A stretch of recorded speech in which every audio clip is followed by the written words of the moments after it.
In 1976, the government of Argentina began making people disappear. Not arrested, not imprisoned, not exiled, disappeared.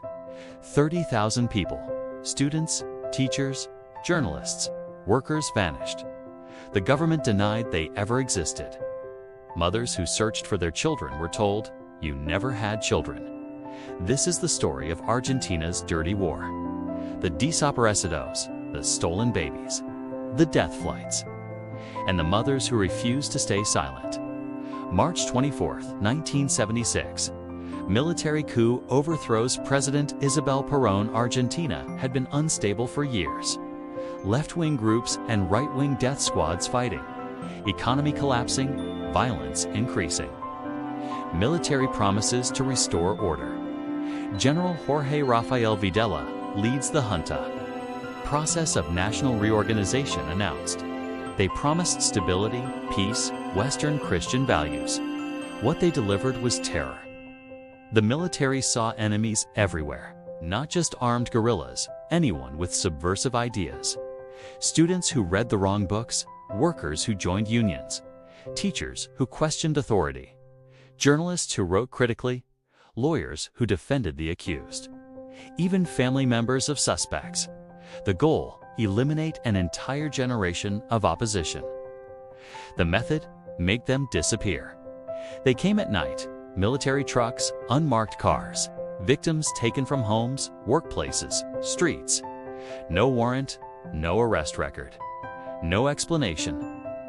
Families who asked questions were told nothing. Police stations: we don't have them. Military: we don't know what you're talking about. The government created a new category: the disappeared, neither alive nor dead, just gone. Over 340 secret detention centers across Argentina. The most notorious ESMA Navy Mechanics School in Buenos Aires. Thousands passed through ESMA, few survived.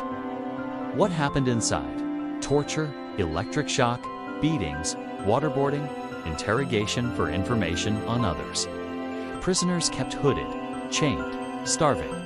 Many held for months before being killed. Transfers: the final stage.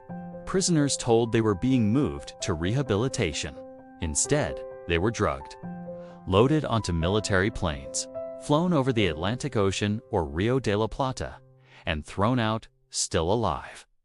The death flights killed thousands. Bodies washed up on beaches. The military claimed they were illegal immigrants. Estimates: 30,000 people disappeared between 1976 to 1983. Pregnant women who were taken faced special horror. They were kept alive until they gave birth, then killed. Their babies were given to military families or allies. No adoption records, no paperwork, no trace. The children grew up not knowing their true identity. Their biological parents murdered. Their grandparents still searching. An estimated 500 babies were stolen this way. The grandmothers of the Plaza de Mayo began searching. Using early DNA testing, they identified stolen children. Some discoveries: children learned their parents had killed their real parents. Some military families refused to cooperate. Some children rejected the truth, couldn't accept it. As of today, approximately 130 children have been identified.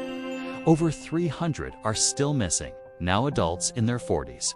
They may not know their real names, their real families, their real history. The search continues. In the midst of terror, a group of women took action. Mothers of the disappeared.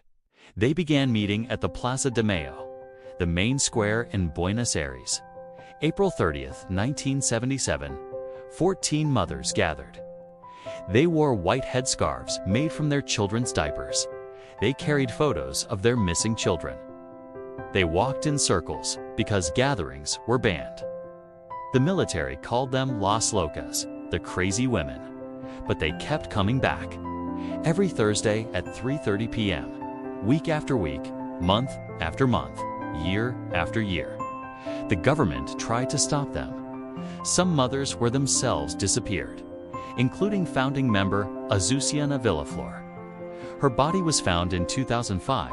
She had been thrown from a plane. But the mothers kept marching. International media began covering them. The world started paying attention. The mothers of the Plaza de Mayo became a symbol of resistance. They still march today, over 45 years later. Argentina's dirty war was not a secret. Neighboring countries participated: Operation Condor. Chile, Brazil, Uruguay, Paraguay, Bolivia coordinated repression. Backed by the United States during the Cold War, the U.S. knew what was happening. Declassified documents show U.S. awareness of mass killings. U.S. prioritized anti-communism over human rights. European governments also knew. Some accepted refugees, others looked away. 1978 World Cup held in Argentina. The tournament took place while people were being tortured nearby. ESMA Detention Center was less than a mile from the stadium. Prisoners could hear the crowds cheering. The military used the World Cup for propaganda. Argentina, land of peace and hospitality. The world played along. 1982. Military makes fatal mistake, invades the Falkland Islands. War with Britain, Argentina defeated in 74 days. Military government humiliated, weakened. 1983 democracy returns. Raul Alfonsin elected president. CONADEP Commission investigates the disappearances. Nunca M's Never Again report published. Documents 8,960 confirmed disappearances. Detailed torture methods, death flights, stolen children. Shocked the nation and the world. 1985. Trial of the juntas. 9 military commanders tried for human rights crimes.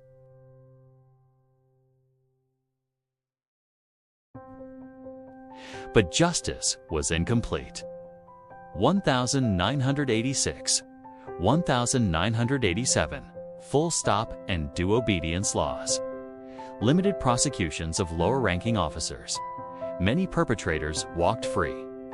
2003 President Nestor Kirchner reopens cases. Amnesty laws overturned. Trials resume. Hundreds convicted. As of 2023, over 1,000 people have been convicted. Trials continue to this day. ESMA is now a museum and memorial. But over 300 stolen children remain unidentified. And thousands of families never found their loved ones. 30,000 people.